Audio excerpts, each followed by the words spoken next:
Hello guys, Ethan6111 here, and and welcome to Let's Play Majora's Mask Episode 2.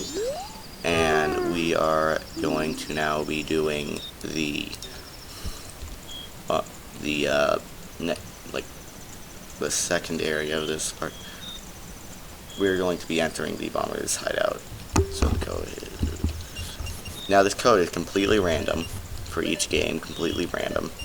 So if you put this one in, then most likely it will be wrong, since the code is completely random. It's always a five number code, but the 5 numbers are in random places. In fact, sometimes you can get 1, 2, 3, 4, 5, like I did on my first playthrough. Now, you should see an enemy right there, a first enemy. It is called a Skulltula, okay? So what we want to do is, the easiest way to defeat him is shooting a bubble into his back. That will kill him in one hit. We then want to continue through this area, and you should see another balloon. You want to then charge up another bubble and shoot it at it. But you may have to get a bit closer for it, like that. Now, here's a ladder, just run up to it, and Link will start climbing. We'll then enter another area. Use will change. And we are now in the observatory.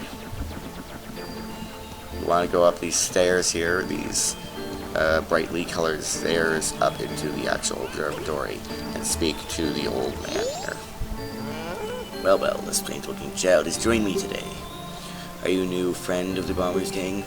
Your manners seem much better than those of your mysterious friend from the other day. The ill-mannered troublemaker from the other day said he'd break my instruments. He said he'd steal my moons here. There was no stopping him. Even now, just watch him. He's probably causing trouble around the clock tower. Do you gaze into the telescope? Yes. So in the telescope, you want to look up into the air and zoom into where the skull kid is, and a cutscene will begin.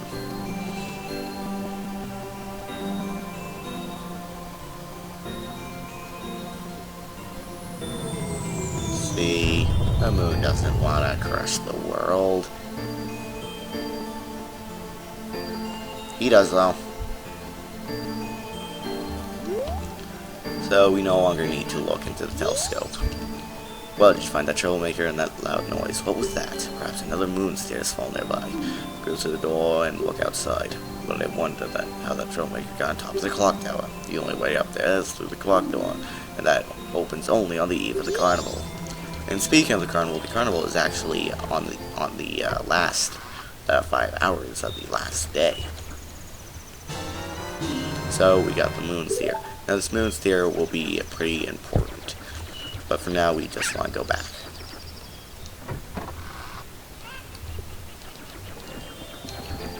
I'd like to say the music in this area is now actually speaking of this came out in 2000, and it only came out in just a year after Ocarina of Time, and of course with that, most of the assets from the game Ocarina of Time were reused in this game.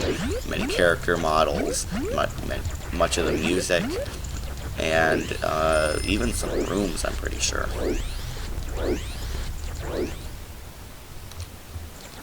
Textures were reused, a lot of stuff was reused. But there are quite a few new things in here, such as the entire world of Turnima, which we'll be getting into later on. But for now, there is nothing else to do but to go through here.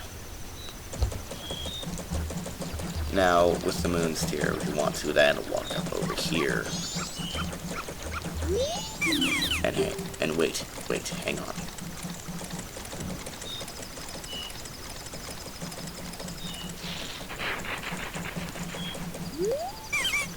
This is my private property. Don't try using it when I'm not around. You want to then speak to him, and I've already sold out of my wares, and the carnival hasn't even begun. I'm thinking of closing up shop so I can buy a gift from my wife in return to the village. I heard that a stone called the moon sphere shines brighter than any other in the land. If you've got one, I'd really like to get it from you. My wife would love it. you give it to me, I'll give you my spot here. Beaker flower included. Press start, and then... Okay, so we want to press start and equip the moon sphere to a C button. And then show it off. That's something. You must hand it over to me in exchange. I'll give you my spot here. Beaker flower included. Yes. You got a thing. You trade the moon sphere for land title deed. You really helped me out. Now I have a perfect souvenir for my wife.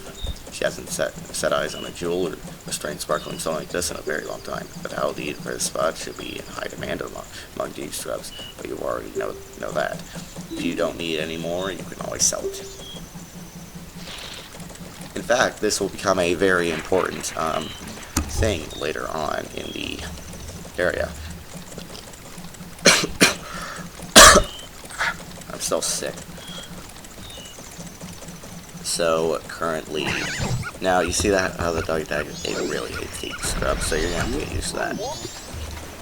Now we then want to fly up, and we'll collect heart piece number 1. Da-da-dum. You got piece of heart. Collect 4 pieces of heart to assemble a new heart container. Each new container you put in life will increase the amount of life energy you can have. Or as I call it, a chance to live longer. So from here we don't have much to do, since a side quest we could have done I accidentally skipped. So we then want to go up this area, and there is an inn over this area. Now depending on the time, it is going to be either open or closed. Currently it is closed. What we want to do is we want to go up and enter this door, since this one is always unlocked. We are now in the Stockpot Inn. Then want to go around and enter this area. You should see an odd hand, and it's only out at certain times at night. Paper, please. Press start tool. Now, as you see, we only have one item. We want to give him this one. Yay! Oh, you saved my life. This fell down here. I'll give it to you. How did that get down there? Did like a quarter of someone's heart just Either way, with that, we then want to leave, because there's nothing else we can do within the Stockpot Inn. And from here, there's not really much we can do other than look around the areas of this game. I mean, there are a few things that we cannot do until we become a Hylian again. Link's Hylian form again. So what we want to do is from here, all we have to do is wait. And wait. And wait. And wait. And wait. So here, I will be ending off episode 3 of Let's Play Majora's Mask. Episode 3. Goodbye.